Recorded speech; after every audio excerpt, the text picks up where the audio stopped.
Per il TG Pota, insomma, all'hotel della Fiera di Brescia, Hotel Fiera, dove che l'è in corso un convegno sul diritto di voto. Il problema è questo che pone questa associazione, con un dibattito dove intervengono professori di università e sociologi, psicologi, che ha dibattuto il tema Unità d'Italia. La festa è finita il 29 di febbraio e questi relatori e l'associazione la propone il tema della indipendenza e del diritto di voto di tutti i nostri italiani, o meglio che sta in delle regioni e afferma anche che è anche un diritto alla secessione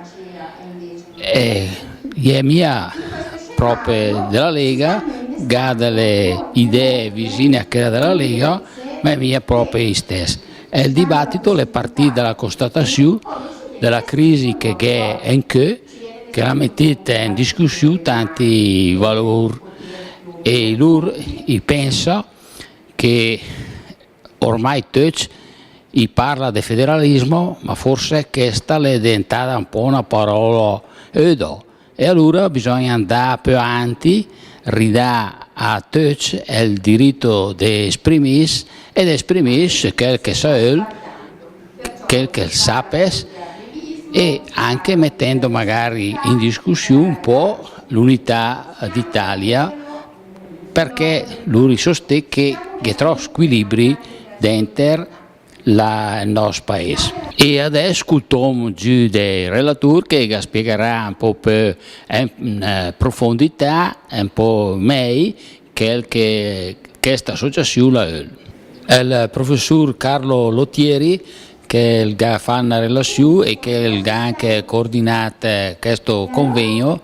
A lui domandò in una grande strettezza sintesi qual è l'idea che la sta a tutte queste proposte. Ma noi abbiamo parlato oggi del diritto di secessione, cioè la nostra idea è di ragionare sulla possibilità per una regione, una città e una provincia eventualmente di votando, decidendo di andarsene se si vuole andare. Insomma, l'idea è, se siamo in un sistema democratico, è inutile votare su cose che non ci interessano. Se la gente interessa, ad esempio, creare una Brescia indipendente, una Lombardia indipendente, forse è questo diritto che dovrebbe essere fatto valere, no? Il diritto di decidere se stare in Italia o fare qualcosa di diverso. Ed è per questo che l'associazione si chiama diritto di voto. Diritto di voto, cioè noi vogliamo poter votare non sulle cose che non ci interessano, ma sulle cose più importanti, non solo per l'indipendenza ma anche su il piano regolatore o il bilancio del comune, un po' come in Svizzera, no? Dove sono i cantoni, dove lì votano tutto e se uno vuole essere indipendente è una cosa secondo me molto importante e dovrebbe decidere la gente. Anche perché in Svizzera il referendum è propositivo, mio abrogativo. Esattamente, la gente può organizzare dei referendum e poi votano anche sulle questioni di soldi, mentre non è proibito. Ad esempio loro votano sulle tasse e tante volte loro bocciano le tasse, perché se deve essere la gente a decidere, può essere il popolo che decide, deve essere il popolo che decide.